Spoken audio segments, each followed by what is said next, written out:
Ladies and gentlemen, boys and girls, children of all ages, 440 Goal proudly welcomes you to its, what is this, our third show I down want to here? say this is number 3. No, our third annual show live from, third show live from beautiful, historic Ashtabula Harbor at Made in Ohio. Man, I love doing that. That's a lot of fun. With, the road dog Jesse James. Woo!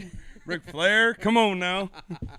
How's everybody doing tonight? Thanks, everyone, for tuning in. I'm Ryan, and as always, my partner, Sam, the voice of 440 and Goal, tuning in this beautiful, well, was a beautiful Friday evening. Kind of turned out to be a little doom and gloom, but the weather's still a little warm, little rain out there.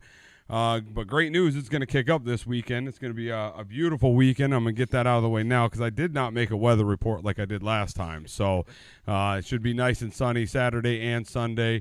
Happy Memorial Day weekend to you guys. Sam, how you doing? Good. I'm happy to be back and happy to be doing our show again. I know it's a little bit dark out there, but I actually prefer it that way because anybody who knows me knows I absolutely hate the heat. So I was already moaning and groaning once it got into the 80s, and I know it rains every day, blah, blah, blah. I still don't like the heat. But I am looking forward to a Memorial Day weekend this weekend. It's going to be a good weekend to kind of, refresh, get back to, some much-needed rest. And recharge the batteries. Yeah. So speaking of weekend, how did your weekend, or how was last week go, I should say? It was good. It was a nice weekend, actually. Got some stuff done in the yard, which is always a good thing. You never know when you're going to get a chance to get that done. And I can't really think of too many things going on. I know we had a lot of local teams out here playing last weekend. Yeah. One in particular, St. John, playing in a sectional game. We're going to go through that in a little bit here. But overall for me, it was a pretty good weekend, other than the fact that Sunday we had full intention on going down Sunday to get some new images for from Softball City, but it rained. Mother Nature said different. Way too much on Saturday to make it even a viable game. How was your weekend, though? I wasn't bad last week. It's baseball. A little bit more baseball. Practice Monday, game Tuesday. Practice Wednesday, game Thursday. So shout out to my Angels down there at the Little League. My son plays on the minor league Angels. Fun team to coach. Tough year this year, though. All young kids, all 8-year-olds. But we're having a lot of fun while we do it. Other than baseball and work, there was that whole thing we call work. Yeah, Monday through Friday, there's a requirement of 8 to 5 is what they tell me, at least. I'm there for it. But a lot of baseball, a lot of fun. But the minor league season is coming to an end. I do believe that coexist also with like the majors and a couple others down there at the ballpark. There's about 2 weeks, roughly 2 weeks left. But it's been a long season, a fun season. But can't wait for a little break. June's going to come, and that's when we got the combine. But June's going to come, and that June to mid-July, is going to give us 440 on Goal here our first break. Yeah, nice time to breathe early. Yeah. I'll tell you what, I give a lot of credit out to you baseball parents. Yes. You have the amount I have no idea, I should say. That it takes for not just the parents, or not just the player, but the parents as well. Just for Little League even, you're committing days of the week, all of your evenings, weekends. Almost every weekend is taken. And then if you add into that the AAU schedule, you're talking travel, time to travel, the money to travel. But in the end, what I would assume is what's going on. And as long as the kid is enjoying it and they're having a good time with it, that's what ultimately matters. I know as a parent, that's what I'm striving for. But still, those efforts don't go unnoticed, I'm sure, by the coaches and everybody else who gets involved. It is a full-time job on top of parents who typically work a full-time job. That is correct. All right. Well, on tonight's lineup, we do have a few things we're going to go over. Very excited about, towards the end of the show, we're going to do our 4-on 440. A lot of good questions. Sammy did post that out there on Facebook. Hopefully everyone got tuned into that, has their opinion. We will have a opening part of the show where you can call in, tune in, and give your opinion on the topics, those 4 there. We'll get to that eventually here soon. But that's one of them. We're going to go over a few other things. Obviously, pump our combine like we always do. Yeah, but, it's coming up quicker than we realize. Yeah, it's knocking on the door. We're talking about June next week. It's the 27th, so we are officially under 30 days away from the combine, and we're going to talk a little bit about that more here soon. But, man, time keeps on ticking into the future. Yep. I see what you did there, see boss. What I did there? Yeah, I see what you did there. Hopefully we don't get copyrighted for that. Yeah, well, you never know. You never know. But to start us off today, we ready to go to Spring Awards? Yeah, let's pull some of those awards up. To get ahead of this, right now we're going to have awards, the Spring Awards for 5 teams, because that's the information that we have available to us right now. There's going to be a graphic attached for each team. As we get the other information for all of the spring sports for the other 3 schools, we will then obviously publish it and give them the shout out. I know there's a lot of different things that come into play with that. Announcing conference awards is different across the conferences. What student is doing what. The Star Beacon hasn't even done their Ashtabula County ones yet. So this may be something that we do again next week. But as of this week, these are the teams that we've got some spring awards we want to talk about. Yeah, all right. We're going to start it off right off the rip here with the St. John Heralds. All right, so while he's bringing up that, I'm going to, there we go. All right, so for the St. John Heralds this year, Male Athlete of the Year, Tyler Cathcart. That's not really a surprise. Tyler Cathcart has been the man at St. John. Football, wrestling, and baseball. He's just been a phenomenal presence for the Heralds this year. Cool. I guess a little tidbit about him. He's young. He's about 16 years old, going to graduate this year. So really, really a bright young man with a bright future. Congratulations, Herald of the Year, Tyler Cathcart, Male Athlete of the Year, Female Athlete of the Year, Lily Nagy. Lily Nagy is another one involved all year long. She's a wonderful role model, somebody that, I know personally because, I've got kids in St. John that are younger than her, that look up to her, that look to her as somebody to kind of model their athletic as well as academic careers around. So well done. Way to go, Lily.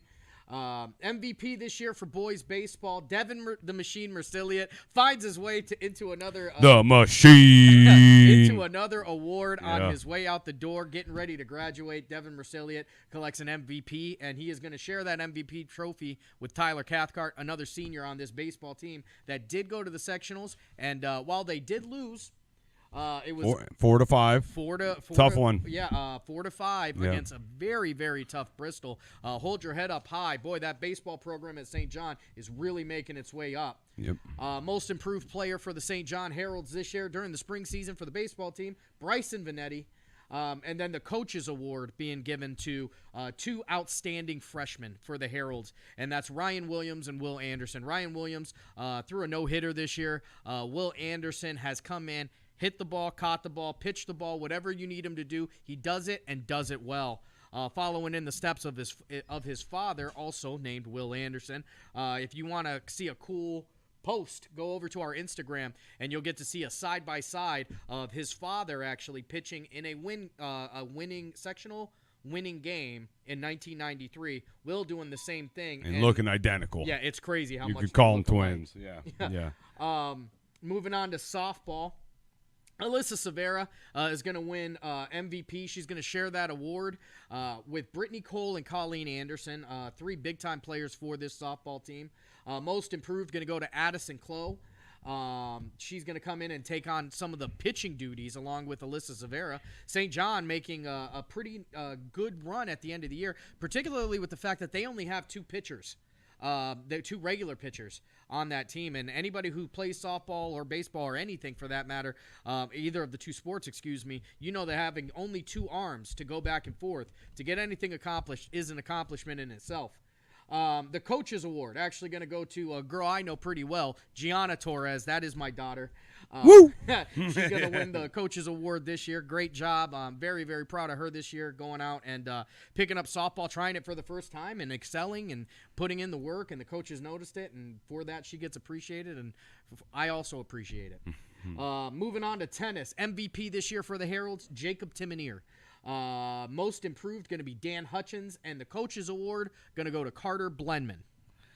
All right, so congratulations to the 2022 Spring Award winners over at St. John, which I noticed a small little error there, Sammy, just so you see it if you got it correct. Oh, yeah, it's definitely not PV High School. Yeah. That's my bad. All right, coming up on deck here, we're going to go over to the Geneva Eagles. We'll be let me hit the button, see if we can get it over. All right, let me bring this up here a little bit better.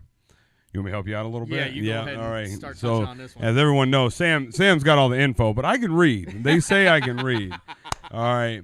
So CVC's Sportsmanship Award is going to go out to Zach Tidwell and Deliz Alvarez. Did I say that right? Adults. Okay, sorry. Adults. Okay. All right. The CVC for Geneva Eagles CVC MVP Softball Award is going to go to Daltz Alvarez. CVC Baseball, so this is going to be first team coming up here on deck. That's going to be Wyatt Fuderick and Hewitt Wilt making first team CVC. Second team, Shea Arkenberg for the Eagles. Honorable mention. Keen Arkenberg, Clayton Queen. Sorry. I didn't get a chance to read through these right away off the bat. But we're doing what we can, folks. On the fly here. So CVC softball first team, Carmen Alvarez and Jordan Alderman and Alexis Shuttleworth. Second team CVC, Alyssa Palmisano and Abby Stash. Honorable mention is going to be Ashlyn Horowiski and Annabelle Bragg. In CVC tennis, first team's going to be Chris. You got to help me out with that one, buddy. That one looks like Wainio. Chris Wainio for CVC. First team. Second team is going to be Ari Loveridge, Owen Emmett, TJ McCoy. Honorable mention is going to be Isaac Riddell, and Ian Wright. Track. Girls track Division II district champion. Wow. So congratulations out there to the ladies of the Lady Eagles. Sorry. So CVC track team is going to be first team here. Olivia Reese, Gabby Selman, and Renee Teltlow. Sydney Park. Second team CVC is going to be Lily Shyman, Delaney Morrison, Olivia Reese, Gabby Selman, Delaney Morrison. Yep. Honorable mention is going to be Maya Evangelista. Evangelista, Grace Dubsky. So, first team, Jack Kolhoff, Charlie Myers. Second team, John Hasler. Honorable mention is going to be Zach Tidwell and Donald Shimsky. There's a name we know. Yes. Sorry. Moving in here, so the CVC academic team is going to be Kennedy Landris, Katie Mirabel, Olivia Reese, Cynthia Seams, Gabby Selman, Abby Taggle, Renee Teltlow, Ashlyn Horowiski, Gianna Logan, Merrick Cunningham, Wyatt Fuderick, Clayton Queen, Russ Simone, Ben Turchin. And then the Geneva Athletic Booster Scholarship winners are going to be Ethan Yost, Cynthia Seams, Kennedy Landrus, and Gabby Selman. So congratulations to the 2022 Spring Award winners, and I want to apologize for all the names I just butchered because I know I did. I'm sorry. I try, but it's not always perfect. A couple names that we've talked about throughout the year this year. You're talking Wyatt Fuderick, Ethan Yost. Gabby Selman had a wonderful winter season as well. They got some really great things going on in Geneva, and it's great to see that that's carrying over into the spring. They are going to be losing some people by way of graduation, including Fuderick and Yost. And best of luck to those young gentlemen as they continue their collegiate careers. It really has been fun getting to watch all these kids and get better. And one of my favorite things about local sports is watching these kids who are, all-stars in one sport and getting to watch them play another one. Because around here, that's what you do. Your multi-sport athlete is pretty much a given. Yeah. Congratulations again to the 2022 Spring Award winners over at Geneva High School. All right, moving on, we're going to take it over to Pymatuming Valley. All right, and for this PV Lakers team, we're going to start right at the top. All NAC, they are in the Northern Athletic Conference. We're going to start right at the top with Robert Verba. He's going to be a first-teamer. John Moschel, he's a second-teamer. Nate Schroeder, also a second-team. Honorable mention going to be given to Ryan Croston and Connor Fetters. Going over to the softball diamond, Bailey Alderman, she's going to be a first-teamer, all NAC. Sage Payne, second-team. Brooke Gray, honorable mention. And Mariah Sharp, honorable mention. When it comes to the girls' track team, all NAC. Zoe Painter for the pole vault. Jolene Sharp for the long jump. Ellie Struna in both shot and disc. Congratulations to her. And if I am not mistaken, I believe she went over to regionals with those numbers. Going over to boys track, Brandon Teeter for the pole vault, and James McCulloch, who is a standout offensive lineman for the Lakers in the fall, coming out, shot put and discus. He's going to be all NAC. Well done to the PV Lakers on getting it done during the spring. Congratulations on the 2022 Spring Award winners out there. Moving right on in over to Grand Valley. Them Mustangs, boys. Boy, I'll tell you what, they've got some people who have accomplished a lot this year. This is a list. Am I doing it or you? You go until you can't go anymore, my friend. All right. So all CVC baseball first teamers are going to be Hagen Hayduck and Dane Sparks. DH utility is going to be a first-teamer, DJ Webb, and also first-team outfield is going to be Nate Boyarski, with honorable mention going to Zach Hall. Excuse me. And Zach Hall and also Casey Turner. So in softball, first-team infield is going to be Emma Sullivan, second-team pitcher Emily Eland, second-team outfield Abby Eland, and second-team Autumn Hostetler. DH utility honorable mention is going to be Taylor Hall. Sorry, I'm just reading. Michaela Hopes. Yeah, no, I apologize. I read it wrong. Michaela Hopes also on honorable mention. Moving into track and field, first team pole vault is going to be Maggie Waldo. First team vault is going to be Bobby Rogers.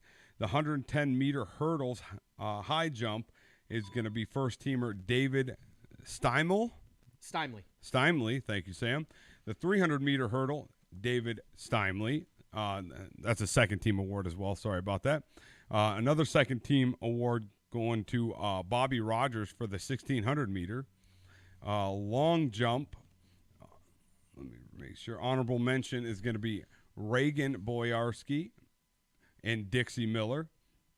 Honorable mention, Nate Boyarski. And another honorable mention, Brady Bogdan. Continuing on with a little bit more track and field. First team pole vaulters, Maggie Waldo. First team 110-meter hurdles, Bobby Rogers. High jump, first team 300-meter hurdles, David Stymley.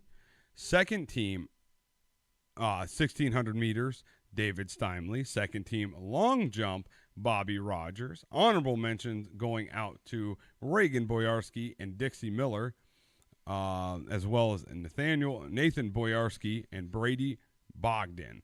Congratulations out there, guys. CVC Academic Awards are going to go this year to Maggie Waldo, Madison Malinkin, sorry about that, Charlie Earhart, Hagen Hayduck, Dane Sparks, DJ Webb, Zach Hall, Will Seeger, Emma Sullivan, Emily Eland, Taylor Hall. All-county track is going to go to, high jump champion, all-county track high jump champion, Maggie Waldo, and David Stymley coming in as the 1600 meter champion. And then high jump champion is going to be Bobby Rogers. Long jump champion is going to be Nate Boyarski out there. Sorry again if I butchered names. I'm doing my best here. That's why we call Sam the voice of 440 on goal. Just real quick, some of the cool things you're going to see on this list that I don't think we have on any of the other lists. You got somebody who's going to be named to all conference in 2 different sports, and Nate Boyarski. The chef was cooking this spring. Also, he's another one who reached districts, missed it by an inch. Yeah. Would have went to the state. He was on his way to states, missed it by 1 inch. But well done. He's another kid coming back. I'm sure they've got big plans and big hopes for Nate Boyarski. Bobby Rogers also winning the conference championship in their division. Getting that done over there, and he was also headed to regionals. Well done. Grand Valley, the Mustangs making a strong play this year, and we enjoyed watching them. And got to watch them play baseball this year, too. And DJ Webb is one of, I think, only 2 kids that I got to see hit a home run this year. Oh, so, nice. Yeah. He goes out there and hits a home run, and that's always fun to watch, too. A lot going on out at Grand Valley this year. Congratulations to the Mustangs 2022 Spring Award winners. So moving in, last but not least, at least for today, until we get updated, is going to be the Edgewood Warriors. And now the Edgewood Warriors, you want to talk about a spring for the ages. The Edgewood Warriors, they had a spring for the ages. They're going to have to clear out or maybe even build a new shelf on their trophy, in their trophy closet, because they cleaned up. Let's start off with a friend of the show, friend of ours, Coach Randy Venzel winning the CVC Coach of the Year for girls softball. Well done. Goes out there, and those girls really played well.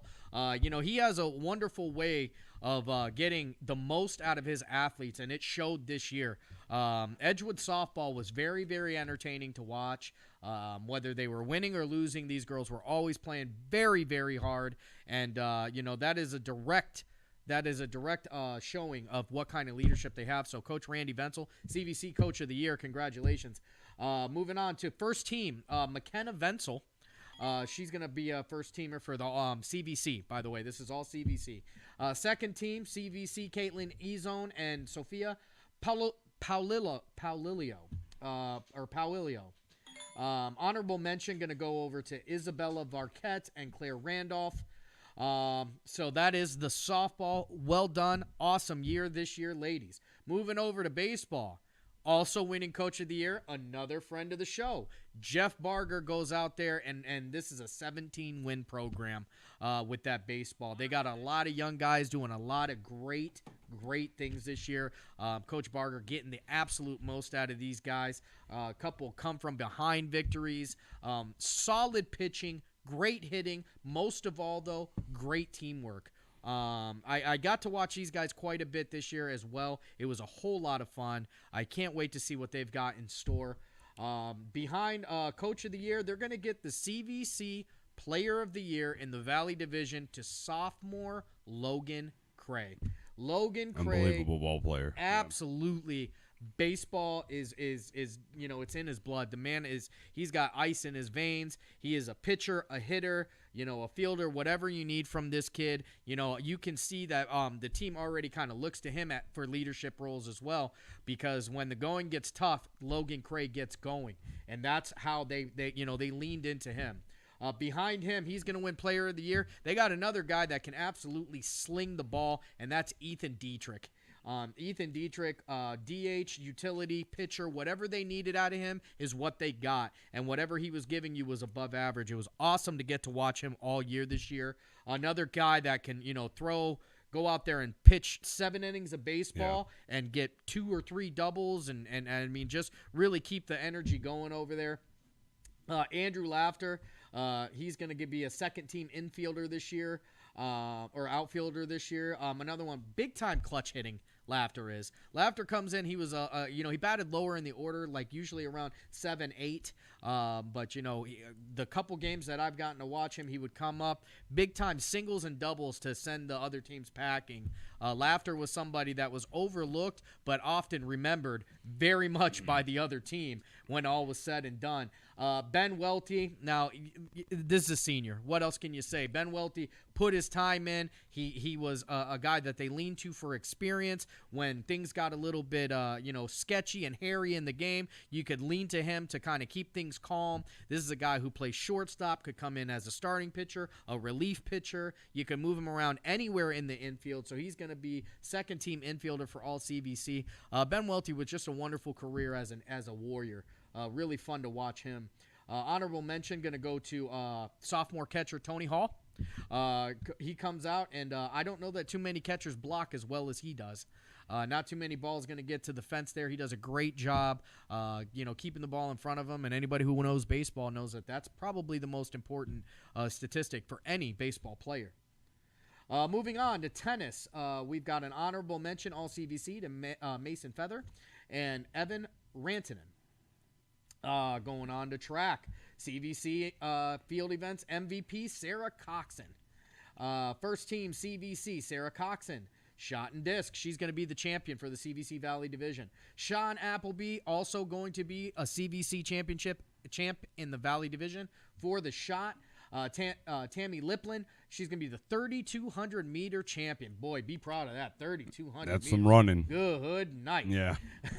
Grandison Hill, he's going to be second team 3,200 meter. Willie Cooper, he's going to be second team on the shot.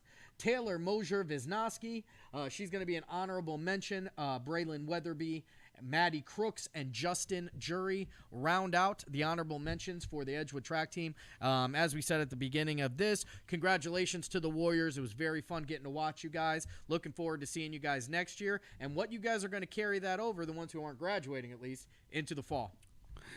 All right.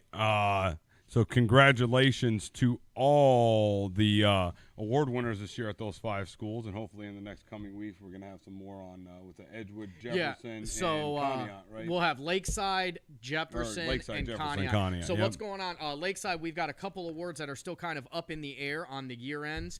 So once we get that information, we're going to push those guys out there, give them their due. Conneaut, you know that they're playing in that Pennsylvania conference. Thank goodness for the last year. So we're waiting on the districts, the conference awards from there right now. And then Jefferson, they are in the NE8 also for the last year. Fingers crossed. Going to get moved over into the CVC next year, but we're waiting on some stuff from the NE8 on them. I do know this. I can tell you this. Their tennis team was phenomenal this year. They win a conference championship over in Jefferson in boys tennis, and the NE8 has state champion tennis players right there in that conference. And this little school from the south part of Ashtabula County going down into Trumbull and getting the job done. Well done, Falcons. Well done. All right, guys. Thanks again for tuning in. If you're over on YouTube, subscribe, hit that notification bell. If you're on Facebook, like and share the stream. We're going to go to a quick sponsored break, but coming up here soon, we're going to go over Combine, go over that again. Let everyone know what's going on. Some exciting news. We got a couple more sponsors, so we definitely want to shout them out. And then we also have the Softball City Roundup on deck, as well as the Made in Ohio Minute here shortly. So with that being said, give us a couple minutes, and we'll be right back. See you soon.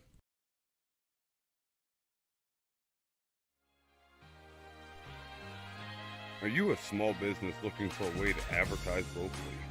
You have a problem? 440 and Goal has a solution. Advertise with us. 440 and Goal can create custom advertisements like you see here. What better platform than 440 and Goal to advertise with? 440 and Goal will be awarding a $500 football and $500 volleyball scholarship to a local senior this year. Getting in touch with 440 and Goal is easy. You can reach us on Facebook and Instagram by simply messaging us. Or you can also email us at 440goal@gmail.com. Don't wait, spots are filling. Again, message 440goal on Facebook or Instagram, or email us at 440goal@gmail.com for all the details.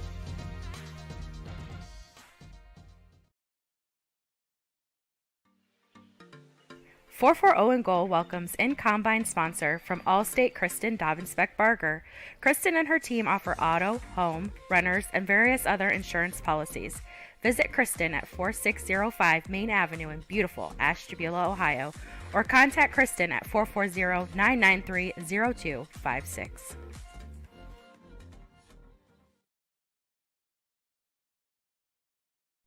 440 and Goal welcomes in Play All Awards and Engraving. Awards, they do them all at Play All. Play All offers a full line of acrylics, desk accessories, plaques, sports awards, and more. A staple of Ashtabula County, Play All has been in service since 1993, helping the likes of educators, coaches, and individuals just like you. You can visit Play All at 4542 Main Avenue in beautiful downtown Ashtabula, Ohio, or call them at 440-992-7529 with any questions.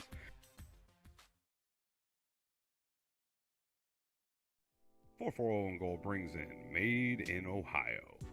Made in Ohio specializes in screen printing, dye sublimation, embroidery, and vinyl graphics. Their prices are the lowest in the area. They have no minimum order size, no setup charges, and no screen charges. Stop in and see for yourself. Made in Ohio is located in the beautiful, historic Ashtabula Harbor. Visit them at 1028 Bridge Street or call 440-992-9057. Welcome back. Thanks again, everyone, for tuning in. I'm Ryan with my partner, Sam, the voice of 440 and Goal. We're getting ready to head into talk about the Combine a little bit, correct? Yeah, coming up on June 12th at 9 o'clock at the beautiful Ashtabula Lakeside Football Campus. We are going to have all 8 Ashtabula County teams be represented with anywhere between 10 and 15 athletes from each school. They're going to be taking part in combine-style events such as the 40-yard dash, shuttle. We're going to have the high school bench, which is 185 pounds. Yep. We're going to have a medicine ball throw this year, which is going to be a new event that we are implementing. We're going to have all kinds of combine event stuff going on. It's going to be great. Last year, it was something that was very, very positive for this area, and we're really, really looking forward to it this year. One of the things that we are going to do different from last year we did kind of a skills camp on the back end of it. This year, we are going to replace the skills camp with 7-on-7, baby. So if you want to come out and you want to see some early season football. Yeah, not preseason, but early season. I like early season. Early season, as early as you basically can get it. We'll have some 7-on-7 matchups going with every team in the county that day. It's going to be a really great day for not Lakeside, but for Ashtabula, Ashtabula County football that day. Come on out and support. $5 is going to be the cost for tickets at the gate. Obviously, students are going to be in free. All those proceeds are going to help us to continue to produce shows like this, give out scholarships, put together awards, all those things. We hope to see you guys there. With that, though, we've got some sponsorships for each team this year, and we're going to go through some of those. All right, here we go. All right, for the Jefferson Falcons, a DJ Latin Ray, and new sponsor this week is going to be Montrose Auto Group, but their off-road division out there in beautiful downtown Jefferson, Ohio. So big shout out to Montrose coming in hot, and you guys will see here in a minute why they picked up multiple teams. So really, really coming in and getting 3 sponsorships. Thanks again, Montrose. You really do have a friend in Montrose. Yeah, I like that. Look at you. Do you work there? No. All right, your Edgewood Warriors going to be Kristen Dobbins-Beck-Barger of Allstate over off of Main Avenue in beautiful Ashtabula, Ohio, and as well as a Montrose Auto Group, Montrose Auto Group, the GMC Chevy Buick store.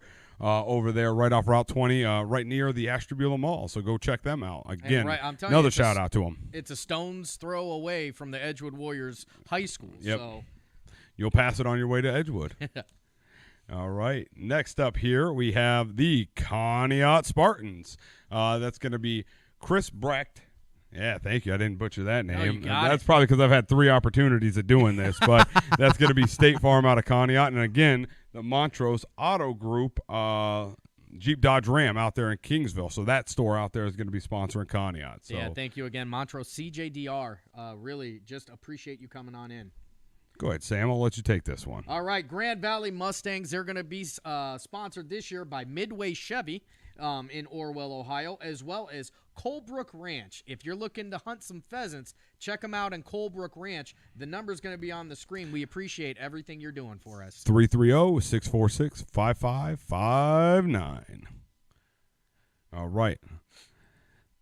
PV Lakers are going to be sponsored by Eric Anderson of Furniture Town and Leave It to Weaver, LLC. Thank you guys again. That was one that we were having a little bit of trouble with, and they came in clutch last week. Yes, Sammy. they did. Yep. They absolutely did. And, with that, do we have anybody after PV? I think there's one more. Yeah, we got more schools. Yeah, we got a couple. Yeah, and the Lakeside Dragons, my aunt and uncle, Wilkinson Paving, and also Erie Shores Car Connection. Wilkinson Paving is located over there off Woodman Avenue. Erie Shores is right off Route 20, very, very close to Lakeside High School, actually. Right so next to just it. down the road, right in Saybrook. Go check out Erie Shores, or if you've got any paving needs, call Wilkinson Paving 998-PAVE. I only know that because it's been a number for decades. And listen, if you want to talk about picking a number that makes sense. Right. I'll let you take Geneva, Sam. Go ahead. The Geneva Eagles going to be, and they were actually the first team with 2 sponsors. Congratulations to them. Building Technicians Corp. And Raymond Builders Supplies, both coming in to support the Geneva Eagles this year. We appreciate you, and the Eagles do too. All right, and I do believe that is all 8 county squads. So with that being said, somehow did I miss over St. John? I must not have put St. John. Talk about it real quick. Well, anyway, yeah. The St. John Heralds are going to be sponsored this year by Dr. Jerry Orlando Chiropractic, as well as Roto-Rooter. But we got both of those getting in and jumping in to be a sponsorship for the Heralds this year, and we appreciate them for coming in.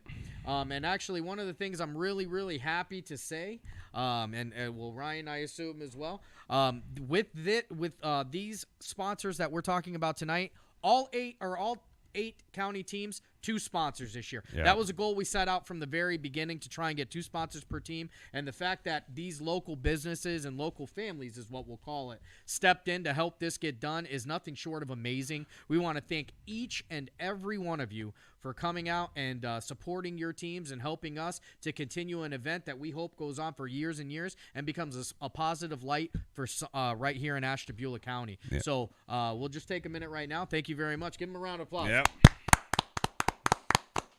It's not as fun when there's 25 people around us, but we still got it. But yeah, thanks again for supporting the 2nd annual Ashtabula County Combine. Like Sammy said, this is hopefully one day we're going to be talking about it, the 50th annual Combine.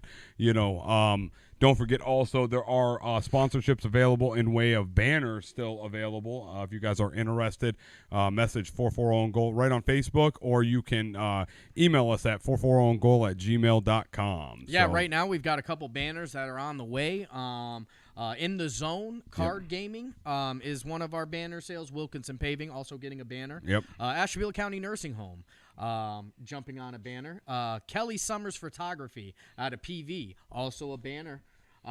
These businesses all figuring out a way to support these teams. We appreciate them very, very much, and we're looking for more banners, because the more banners, the more support that these kids are going to get. So if you are looking to have a banner, it's a 5x3 full color, beautifully printed vinyl banner that you're going to get to keep after this combine event, and you can display it any way you want to. It's going to be printed right here at Made in Ohio. And local business. If you've seen the way that they do stuff, you know that it's going to be high quality. We have some from last year that looks like to this day look like they just printed last night. So it's really a high quality product.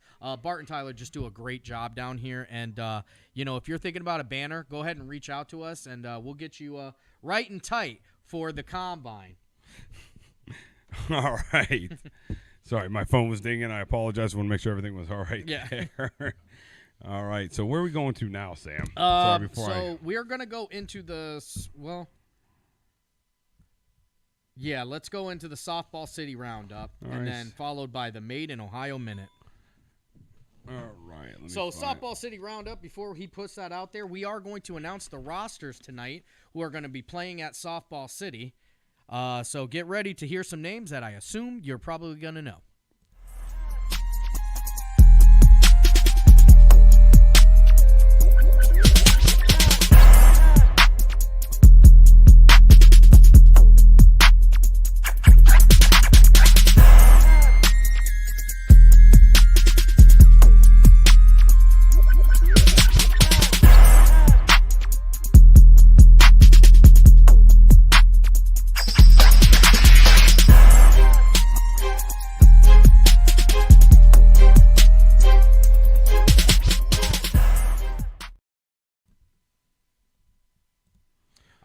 right.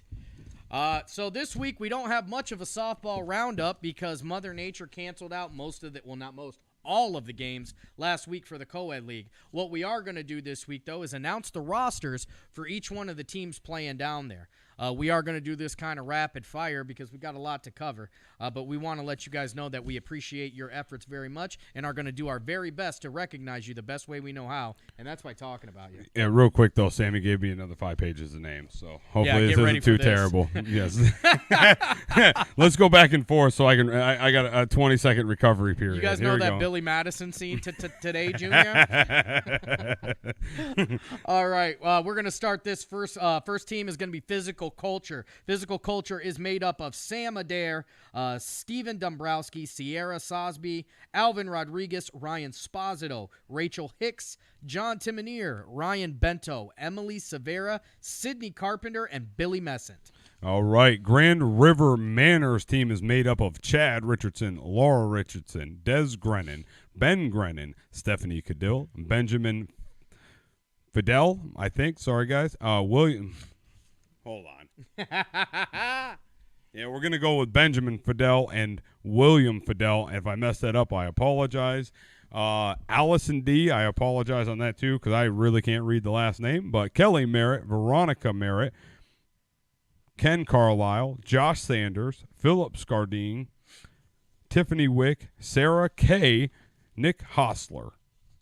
All right, you're up, Sam. All right, JJ Residential Insulation, going to be made up of David Fulkerson, Chris Jones, Ariana Hernandez, Joshua Rolinar, Ivy Mox, Amanda Mox, Aaliyah Jones, John Jones III, Dylan Jones, simply known as Ashley, Mark Arvantes, and Taylor Arvantes. That is JJ Residential. All right, Harbor Tattoo is going to be Jason Gloss, Carrie Einoff, Damian Hunt, Tara Frable, Ben Frable, Kylie Burke, Austin Patton, Josh Cooper, Katie Brickway, Tamara Oliveras. Oh, I said that right. You did. I said that right. You did. That's going to be the team of Harbor Tattoo. And Brockway was the other one.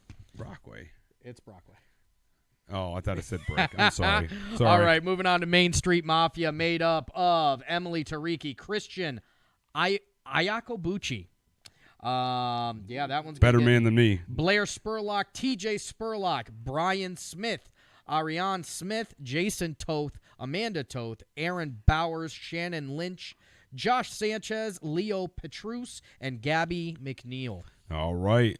The Bumboat, which I love that team name, by the way, and someone I know in this shop's got that shirt on. You guys will see that here shortly. But Nick Hostler, Tony Chicaro, Jordan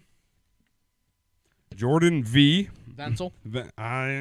It could be. I'm sorry. Jordan Venzel will go with it. Tim Kelly, Aline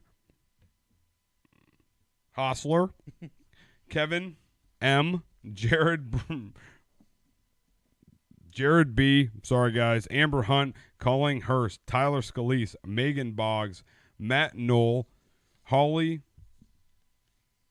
Joe or Yo, Johnny Namey, Mackenzie Wilbur. All that right. is the Bumboat.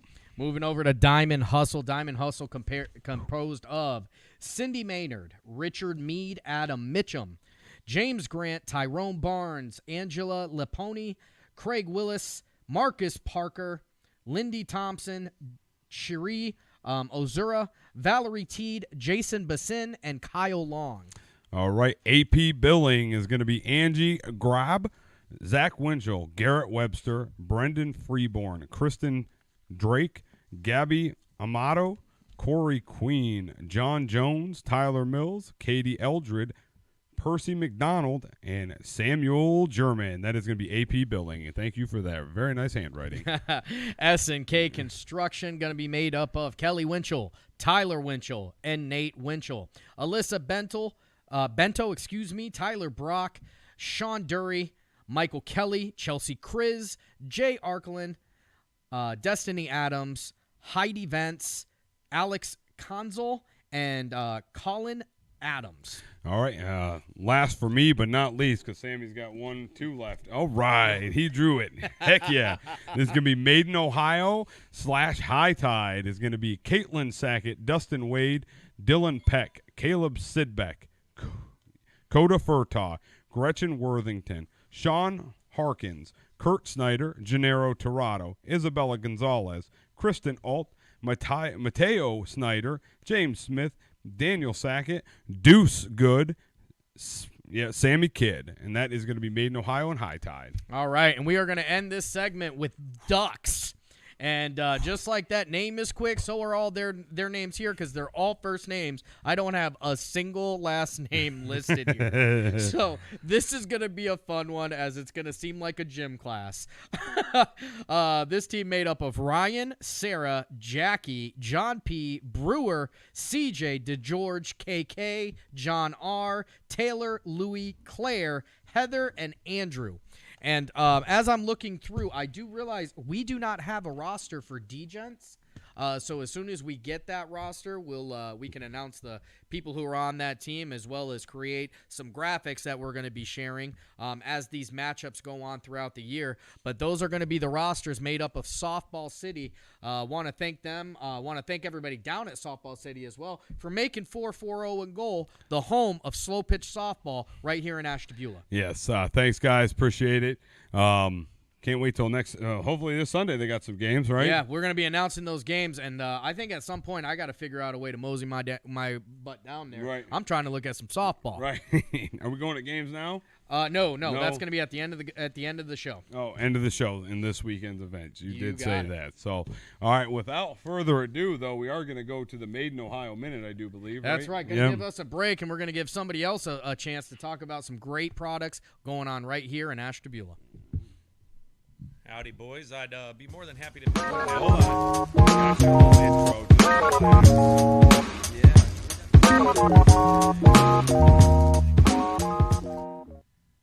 There you are. There it is, boys. Thanks for passing it over to me. Hi, everybody. I'm Tyler, by the way. You should know me from down here in Maiden, Ohio. Happy Memorial Day weekend.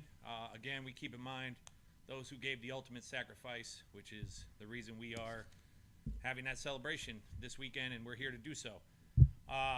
Not much this week to stay on top of. Gonna thank the guys for butchering those names. So although I might stumble over my own words, I won't look quite as bad as they do. Appreciate the setup. I'm just joshing, boys. Apart from that, please do check us out. Big grand opening weekend, full go, full time, 7 days a week out at Geneva on the Lake from this weekend forward. Check out our store out there, Maiden, Ohio, right between Bob's Food Court and Sports Center Arcade. As always, we'll be down here Tuesday through Saturday, 10 to 5, year-round, in the harbor on Bridge Street, 1028. Come check us out. And apart from that, thank you, boys. I hope you enjoy your weekend with your family, a little extended time. I know I'm going to be soaking it up with mine, so thank you, guys. I'd say I love your shirt. I love that. I do love the bum boaters. Another one of the fine, full sublimated jerseys that we do here, among many other things. But thank you for the shout-out. The bum boaters, best of luck to them.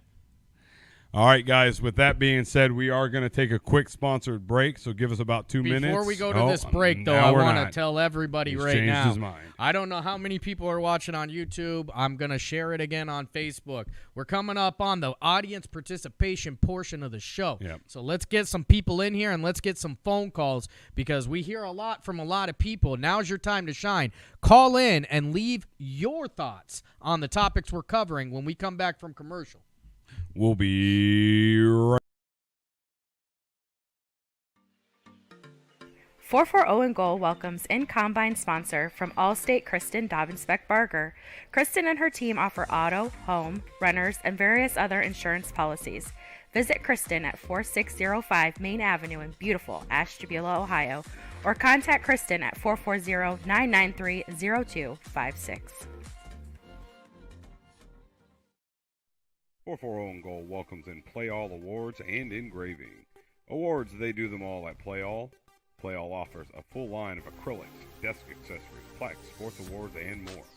A staple of Ashtabula County, Play All has been in service since 1993, helping the likes of educators, coaches, and individuals just like you. You can visit Play All at 4542 Main Avenue in beautiful downtown Ashtabula, Ohio, or call them at 440-992-7529 with any questions. 440 and Gold brings in Made in Ohio. Made in Ohio specializes in screen printing, dye sublimation, embroidery, and vinyl graphics. Their prices are the lowest in the area.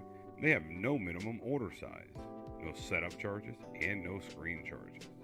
Stop in and see for yourself. Made in Ohio is located in the beautiful, historic Ashtabula Harbor. Visit them at 1028 Bridge Street or call 440-992-9057. Are you a small business looking for a way to advertise locally? You have a problem? 440 and Gold has a solution. Advertise with us.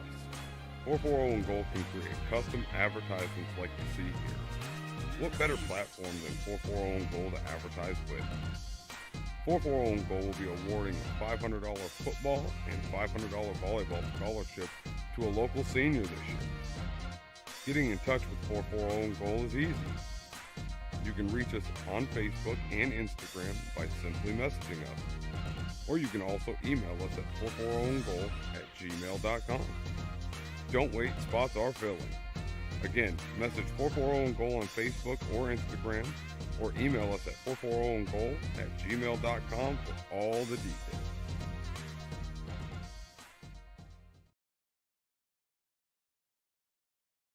Welcome back. Getting ready to get hot and heavy here. A new segment that Sam and I came up with is getting ready to come on deck, and that's the 4 on 440. If you guys are new to the show and just watching in now, simply put it, what it is just 4 questions. I'm going to ask Sam the questions. He's going to answer it to the best of his ability, which is usually way better than what I have to say. And then from there, if I have a rebuttal, I'm going to rebuttal back. But let me just bring this up here. Give me 1 second. Yeah, this is the portion of the show where we want some audience participation. We've got 4 topics. We put them out yesterday, so people could get some kind of thoughts and what they're thinking on it. We've got our phone line ready to go here. You call in, we're going to bring you on. They're going to be able to hear you. We'd love to talk to you and get your thoughts on these topics that we're going to go through today. I think we've got some four pretty good ones. Now, I do realize that last week we had 4 a little bit more provocative topics, so I'll tell you what. If you want to comment on one of the topics we covered last week when you call in, we'll take those calls too. We're just trying to get a little bit more participation and trying to get you reach out and make this more of a collaborative effort with you guys, anybody watching right here in Ashtabula County. All right, so let's start it off. Have a little fun. Enjoy the evening here. So the first topic, you guys, obviously, as you see it there, you can call in 440-299-7697. But the first topic is going to be just coming out of baseball season here, but should high school baseball and softball pitchers be required to wear a face mask, Sam? So this one I've kind of gone back and forth on all week because with Title IX and everything should be equal and that sort of thing. It's one of those things that, honest to God, when it comes to softball, to me, it's a no-brainer. I think anybody, not just pitchers, I think anybody in the infield in softball should be wearing a mask. I've seen way too many just hot shots get hit right back to the pitcher, and even third and first base honestly should really take a heavy consideration wearing that face mask because the shots that are coming there don't come slowly, and not everybody has supersonic glove speed. But with baseball, it's something you never see. I think the argument could be made that it would change maybe the game, the way that maybe a pitcher lines up, the way a pitcher winds up, their delivery, the whole nine. But at the end of the day, I guess you got to ask yourself, what matters more? Is it their safety or their comfort? And at being a parent, I think I tend to lean towards safety. So I think it should be required, at least for the pitchers. Just because, so in today's game, we're not hitting, the Louisville Sluggers that you bought at Dick's or Dunham's, that were regular bat. These bats are fine-tuned. They're fine-tuned. These are created to create missiles, with very minimal effort, to be honest with you. You can do a half swing and hit an absolute gunshot at a player, and if it's coming right back at the pitcher, we've seen in the major leagues where people have to get reconstructive surgery and all this other stuff because they get hit in the face. And let's not even think about the mental health aspect that's going to come into somebody who potentially has their face ruined on a hot shot play. So if you're asking me, I think, should they be required? Absolutely. I think they should be required. And just as all things in every sport, yes, it may change the way that you play the sport. It may change the delivery. But you got to remember, football at one time didn't wear helmets either. Yeah, that's true. A little bit of a different sport, but yeah. So the only rebuttal I have with that is, and it's not really a rebuttal, but it's just, so one, a pitcher throws a ball at a catcher, right? Yeah. Catcher wears a face mask. I think at a bare minimum, the pitcher should have some sort of face protection. Obviously, in this day and age, there's all kinds of different avenues, especially in my opinion. I know I've seen a lot of ladies wear them, but the softball pitchers, because the mound is not as far away, just out of safety precautions. But, yeah, I'm going to have to agree with you 110% on that, Sam. Having those face masks, I don't think third, short, second, or first is a requirement. As long as you're playing the game, playing it right, you should be attentive enough to either get out of the way or make the catch, one of the two. Sure. But the pitcher, especially with some of these young men and young ladies follow through, the way they might end up 2 or 3 steps further, closer to the mound after that ball gets struck. So just out of safety, I would say yes, in my opinion. But I don't know whether it would ever go that way. We've been playing it for years the way it is, and it hasn't changed yet. So. It's something that, I just became acquainted to this year with my daughter playing softball. Face masks are a regular thing. It's not required. You do see it. A lot of infielders and almost every pitcher wears it. And with softball in particular, you got to remember there is no grass on the infield. Yeah. So, you hit a hot shot. Ones. God forbid there's a rock or something that hits. I mean, you're talking life-changing play. Yeah. So I don't think it'd be a bad idea in pitching or in baseball either. I do understand baseball has, the grass to kind of slow up the ball. So maybe not really required for third base, first base, the infield. But I still think that, we've seen it. We've seen pitchers in baseball get hit with absolute laser beams. And it's never a problem until it's your kid. Yeah, don't forget, guys, call in up top there, 440-299-7697 if you want to join the conversation. Let your opinion be heard.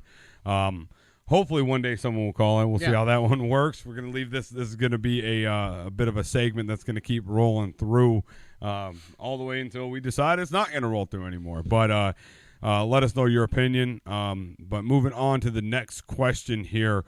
This one, I find it very interesting, and I think it's going to be me and Sam try to do a purposely not really tell each other's opinion prior to the show. We talk about it a little. Obviously, we have to talk about it a little bit, but we don't want to tell each other's opinion just to see where it goes. But this one, question number 2 that you're going to see on your screens at home or cell phones is, should Ashtabula County athletes be able to letter in esports? Anyone that's kind of new to what an esport is, it's simply put, whether it's a video game, so Madden, whether it's a baseball game, I guess Call of Duty would be one. I'm not 100% sure on what would be qualifying as an esport, but esports are just electronic games being played digitally. Fortnite would probably be a better one, to be honest with you. So, but Sam, what is your opinion on whether county athletes should be able to letter in esports? Well, I'm probably going to have an unpopular one here, and I'm going to look real like Wilford Brimley here. And a lot of people don't even understand that reference. But I'm going to look like an old man here, and I'm going to say no. And the reason why I'm going to say no, I don't want to take the importance of esports or video gaming and that sort of thing. I don't want to completely, stomp out the importance of it. But what I do not think it is an athletic event. I don't think it's an athletic sport. If you ask me, I think if you're going to letter in that, I would probably liken it more like to an academic letter. It's something that requires a lot of thought and that sort of thing. So you wouldn't give it an athletic letter? I would not. I would not make esports an athletic letter. I do know that it is popular. I understand that this generation takes it very, very seriously, and I also understand that it can be quite a lucrative career for those who are really, really good, and that the separation, is just like any other professional sport, where the better you are, the better you get paid, and the more sponsorships you get. I understand all that. But there's a third topic that we're going to talk about tonight, and I'm going to kind of further elaborate on why I don't agree with it. But if you ask me personally, no, I do not feel that it should be a sport that you letter in, and honestly, I don't think it should be considered a sport in Ohio.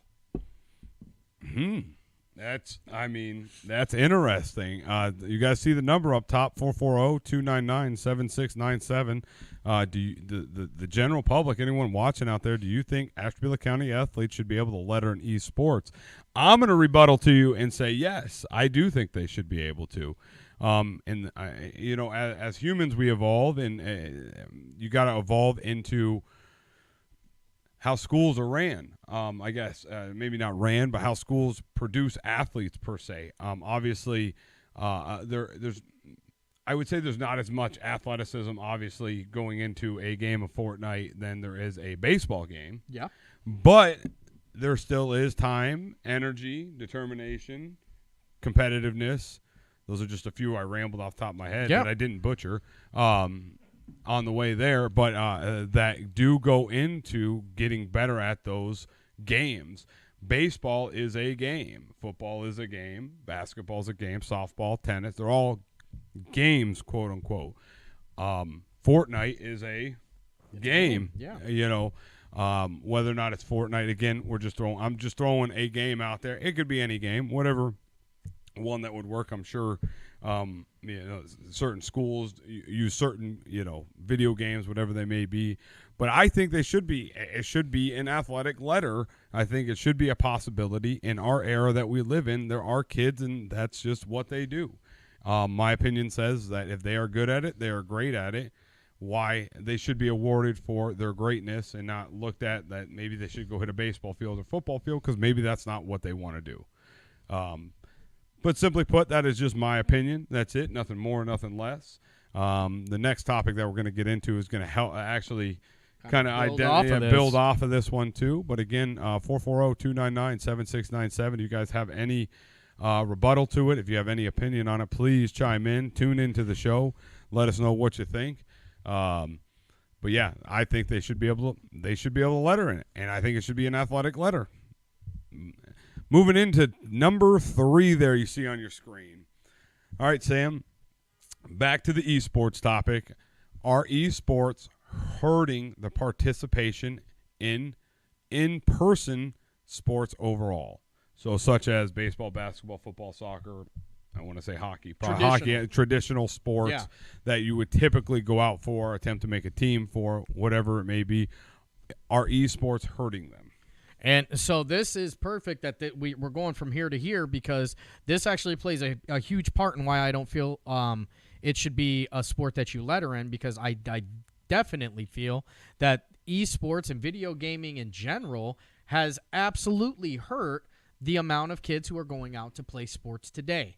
There is a very heavy concentration on, getting a 99 in NBA 2K, getting on a competitive Madden League, playing Fortnite, these sort of things. And I think because of that, it's taking away concentrations that in times past were spent getting better and honing your skills on more traditional sports like baseball, basketball, football, softball, volleyball. I mean, track, running, cross country, any of that stuff. You got to understand that there is a price that has to be paid to be successful in any sport. And that price is time. And that price is never discounted, and it's never buy one, get one. It's always full price, and actually the price increases every year. You have to put more and more time, and this is one of the wrestling match that happens with high school sports as people become, better and their training methods get better. You have to put more in to get anything out. And esports, if you ask me, is hurting that, because people look at people like PewDiePie, and they look at guys that have a YouTube channel. I mean, we're running a YouTube show ourselves. You know what I mean? They look at these guys who are making millions and millions of dollars doing nothing more than playing video games. I mean, Let's Plays are one of the most popular videos out there. You can sell millions of dollars in sponsorships, but these kids don't, I don't think they're seeing the other side of it, of how much time goes into that, how much time you're taking away from that. And then once that's gone, once your popularity is gone, so is the money, and then you're left without a skill set.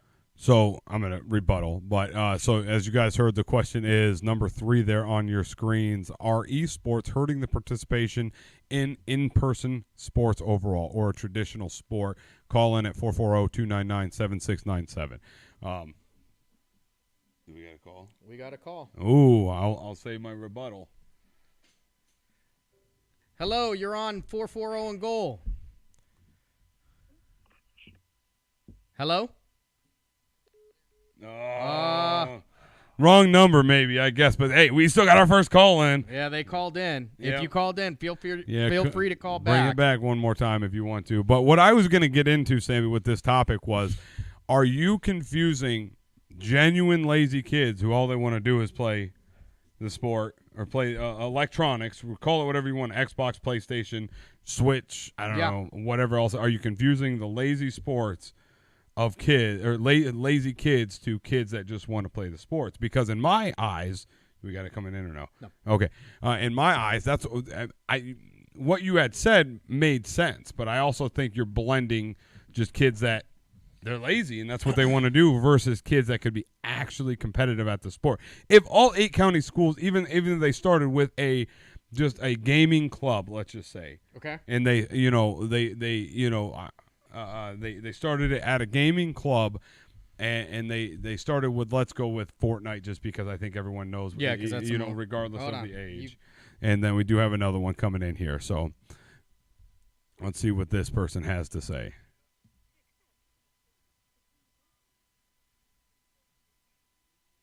Hello? Hello, you are on with 440 and goal. Who do we got here? Caden. All right, Caden. What is your what do you want to say today?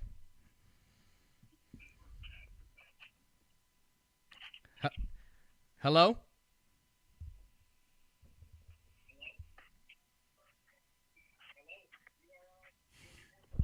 We can hear it in the background there. Yeah, we can hear you. We can hear you listening to us. Yeah, we don't hear you saying anything. Which topic do you want to talk about, Caden? Can you hear us? I wonder if everything's working out. I'm not sure. I don't know. It looks like he's sound like a young man, but looks like he's gone. But anyways, yep. Caden, if you could try again. Yeah, call us back. Call us back, and we'll get you back on the show. But nonetheless, if all 8 county schools had a gaming club to start with, I think that you would see that these kids are actually very competitive, and it's something they enjoy doing, just like kids that play football, baseball, basketball, soccer, hockey, softball. They enjoy playing the sport for the sport of it, is all I'm saying. I just don't think it should be pushed out of the way and just assume that it's anything good. But that's just an opinion I have again. So I see where you're coming from, and you're right. I think the participation I don't think is gonna be an issue at all. But I would answer that with a question of my own. If you're trying to get your kid to eat, is it easier to get them to eat ice cream or broccoli? So if you but which one's broccoli? Which one's ice cream? So I mean, if you're talking about the Xbox is ice cream, Xbox is ice cream. It's and the easy. Softball is broccoli. And softball is broccoli. It's one. You got one that is. So one of these activities is going to get you out of the house, moving, getting fresh air, doing actual physical activity to get healthier. Whereas the other one is going to require you to. We got another call coming in. Let's see if it's Kate. Yeah. Hello. We're going to try this again. Hello. You're on 440 and goal. Are you there? Hello? Yes. All right, we can hear you. Which topic do you want to talk about?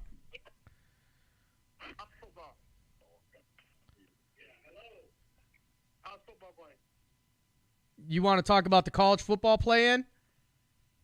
Yeah. All right, what's your thought on that? Well, what do you think?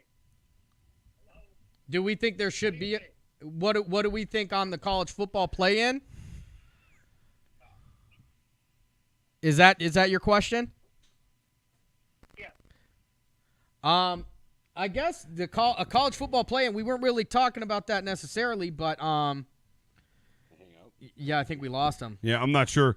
So I guess we could go to it real quick. Sure. I mean, there's eight. I'm assuming he's talking about the playoff. Yeah. Yeah, there's 8 teams in college football, or eight playoff spots in college football. I think it needs to be expanded to 12.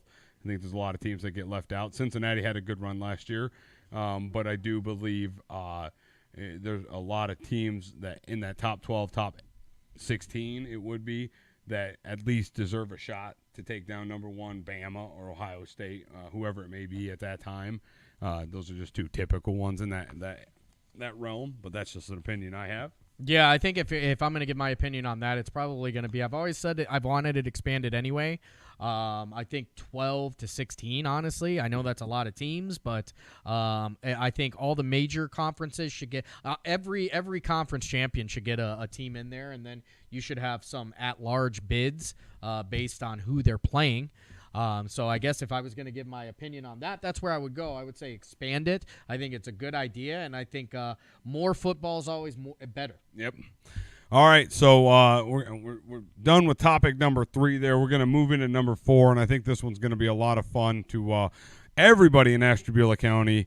It's definitely an interesting thought. It kind of transitions from last week, and if you guys watch the show, we talked about transferring and different things of that nature. So topic number 4, if you're interested to chime in on, there on your screen, 440-299-7697.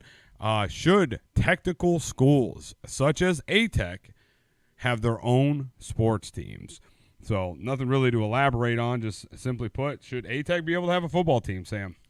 So, this one is funny. It's interesting to me because I've heard people talk about this in the past, and there's a legitimate double-edged sword to my answer. I think they should.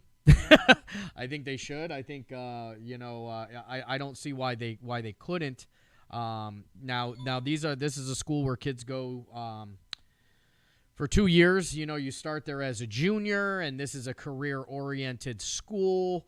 The education's a little bit different out there, and ideas of post-secondary is a little bit different out there. I just think it would be very interesting to see what a school that basically takes athletes from every single school and puts them into one pot, what kind of teams that would produce. With that, I'm gonna say no. So wait, you started out with yes, and now I think it would be interesting. And now you're talking yourself out of it. Is that what just happened right there? I think it would be interesting to see. I do think it would be interesting to see, but the double-edged sword, the reason why I would ultimately say no is because ultimately I think what would start happening is kids would get to a point where they have to choose, am I going to play football or am I going to play volleyball or baseball for my high school with my friends that I grew up with, or am I going to go get technical training for a career that is going to, that interests me and could benefit me outside of, after I graduate. So because of them getting put into that situation where they may choose based on what's going on now as opposed to what's going on later, I'm going to say no. All right. So if you guys are just tuning in, 440-299-7697, if you want to chime in on the topic of should technical schools such as ATech have their own sports teams? And I'm getting ready to argue with you, and then you changed your mind halfway through there. I can't say it. Here I had spoke about this earlier, the whole transferring issue, right? So one of the issues that would happen is, there could be kids that just decide, Joe from Edgewood decided he wants to go be take the carpentry class out there, and before you know it, there's 20 other kids from 20 different schools transferring in.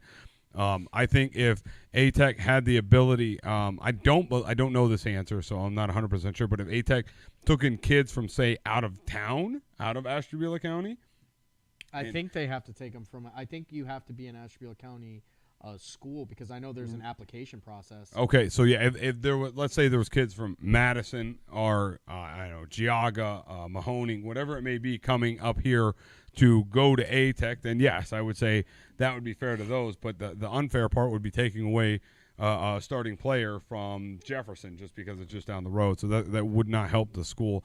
I do believe it would be fun to do. Maybe that would be a great spot for a gaming community out there. I don't know. There's a lot of media, a lot of different things out there. Maybe that would be the spot. But I'm going to agree with you on that, Sam. So really, I don't have a rebuttal, even though I'm supposed to be here having the rebuttal. But if you don't agree with Sam or I, please chime in, 440-299-7697. But no, I don't think A-Tech would be suited for a football, baseball, basketball squad. Maybe intramural stuff, but other than that, no, I'm going to agree with you on that. Yeah, I think ultimately what would end up happening is you would have kids that are turning down an opportunity. Now, I will say, though, let's say, and I know it doesn't happen in Ashtabula County very often, but let's say sports got cut. Like, whether, I guess you can go two avenues with this. You could say, let's say, for some unforsaken reason, Lakeside decided we're not going to do basketball this year. Mm-hmm. Just throwing that out there, then yes, why not throw a team together out at A-Tech if they're able, they have the funds to do it and can put it together, all that. But, I will tell you this, that, and I know this from, going to a school that at times has a threat of not being able to field a team. If you are attending a school that doesn't offer the sport, you are allowed to play at another school. You're right, without sitting out. Right. Yes. And I will say two things. I will say two things. That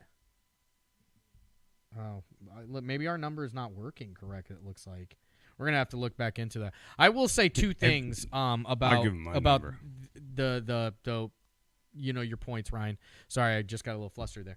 I will stand on my podium that esports and gaming are poison to high school sports. It's poison. It is ruining. I think it's ruining kids' attention spans.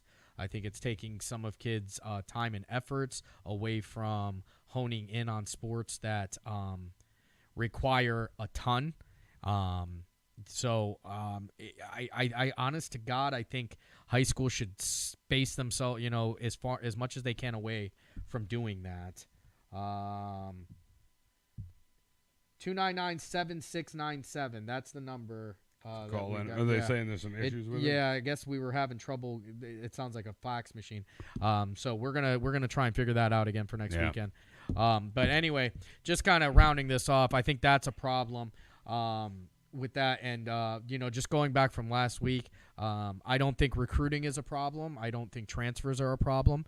I think in all times, in all occasions, I think parents should be able to put their children in whatever position they feel is going to be most beneficial to them and their children without any sort of pushback or anything like that. So that means they should be able to transfer wherever they want for whatever reason. I think they should be able to be recruited to go, because ultimately what ends up happening when kids start moving from one area to another, because of recruiting, because of this, because of that, is it causes the place that they have left to sit and take a look at themselves and figure out, how can we improve? Correct. And what you end up getting is an improvement to programs and sometimes school systems as a whole. All right. Yeah, I would agree with that. Maybe next week, if you guys are out there watching, maybe we'll touch on the backpack bill and how that affects sports. Sam, I don't know if you know about that yet, but take a read out there, and that is going through, I do believe, the Senate right now. Don't quote me. I'm not 100% sure, but that is a interesting bill that could pass here in the next coming months. But with that being said, I do believe that's all we got for the night, right? Yeah, we're going to this weekend's events. Yeah, we're going to talk about this weekend's events, and coming up this weekend, we don't have the weather, but it is supposed to be a beautiful weekend. Mm-hmm. Not a whole lot going on the high school tip, but on Sunday, Softball City is going to be full of athletics. You on field one? On field one. Okay. That says field. Oh, God. All right. Anyways, coming in hot. All right. Field 1, 10 a.m. AP Billing going to be facing off against hold on. We do have somebody calling. Oh, bring it back. He happens to know that. Hi, you're on 440 and goal. To accept, press 1. To send a voicemail, press 2. Hello, you are on 440 and goal. Hi, Sam. Chuck Guglielmo. Hey, there's a great caller. Talk about starting it off great. Finally get through. We are here with another media legend in his own right, Chuck Guglielmo, over in Conneaut. What's up, Chuck? What's going on? I'd like to chime in on that number 4 topic. All right, we'd love to hear your thoughts on that. Should technical schools be able to have sports teams? Absolutely. Yeah, I'm going to say absolutely not. All right, absolutely not. And now, why do you feel that way, Chuck? Okay, I feel that way because there's some smaller schools right now in this county that are struggling to field teams. And now if you add that to it, that's going to even be worse. It's a valid point. Yeah, I think you're absolutely right there. I think what it does is you already, like you said, you have some teams that are having trouble fielding their teams to begin with, and then if you put in an extra wrench in that, you could have times where they either are going to choose between taking on technical training or playing for their home school and letting their potentially letting their friends down. So I think you're right, Chuck. Yeah, and I'm going to agree with you. Sorry to your partner there. Come on, Chuck. Number 3. Mm-hmm. It is a poison. Oh. Poison. I mean, just look at remote learning right now. Every kid I talk to, they can't stand it. They want that connection with their teachers. They want that connection with their friends. Yeah, I think you're right. I think. I'm with you, Sam. But do you think you're comparing apples to oranges? I think you are right now. I agree with. I think Chuck's on my team, which is the right team here. No, I think you're right. I think you're right, Chuck. I think what's going on here is, when you take away that human portion of anything, there is a big loss, and I think we learned that through an unfortunate pandemic. Yes, great show. That's just my 2 cents worth. I wanted to call in and just tell you guys are doing a good job. Thanks, Thanks, you so Chuck. much, Chuck. We look forward to talking to you soon, and we're coming to your place next. Okay, great. All right. Have a good one. Later, You Chuck. too. All right, going back to the weekend roundup, unless somebody else calls in. That was. Did they call the number? Or did he have He called there. That was just for if you don't know. Around the Town with Chuck is a show that they show on Conneaut Public television. Yep. We show. got a chance to be on there last year. We're going to be coming up on there again here soon, working out some stuff with Chuck there. He is a literal legend out there. One of the people we look up to and try and kind of model ourselves out. So thanks for calling so much, Chuck. And we hope to hear from you again soon. All right, back to this weekend, the Field 1 softball. Go ahead, Sam. All right, Field 1 at 10 a.m. You're going to have AP Billing going against JJ Residential. At 11 a.m., Bumboat going to be taking on Physical Culture. At 12 p.m., Harbor Tattoo versus AP Billing. 1 p.m. is going to have S&K Construction versus Harbor Tattoo. At 2 p.m., Free Smoke going to be taking on Main Street Mafia. 3 p.m. is going to have S&K Construction squaring off against Free Smoke. At 4 p.m., Main Street versus D-Gents. All right. Over on Field 2, you're going to have Physical Culture versus Diamond Hustle at 10 a.m. Then you got Diamond Hustle versus High Tide Forward / Made in Ohio at 11 a.m. High Tide Made in Ohio versus JJ Residential at 12 p.m. There's no it's just Ducks versus Bumboat at 1 p.m. Grand River Manor versus D-Gents at 2 p.m. and Grand River Manor against Ducks at 3 p.m. All right, guys, that's it. I do believe. As we close in on 9 o'clock, we want to thank everybody for tuning in, whether it's right now or later on when you're watching the show. We do want to encourage everybody to go over to our YouTube page and hit that subscription. All those subscriptions help us an absolute ton. We're this close to getting to monetize over there, which will help us every tremendously. time, I mean, anytime somebody watches there, we'll get paid for the commercials that you're inevitably going to have to watch on there. So, go over to the subscription. I'm really looking forward to this long weekend. How about you, my friend? Yeah, 3 days. Well, 2 days of baseball, 1 day off. So it is what it is. Saturday morning tomorrow, we square off against the Yankees, and then 1 day off Sunday. But nonetheless, everyone enjoy and have a very safe Memorial Day weekend. Me and Sam both travel. I think he could co-sign with me saying that the police are out. Yes. Take your time on the highways. Take your time where you're going. Be safe while you do it, but have fun while you're doing it. So. Yeah, just be safe. Make good choices. You can't help anybody if you are in the back of an ambulance, the back of a cop car, or in the paddy wagon. So, make good choices this weekend. We look forward to seeing you guys next weekend.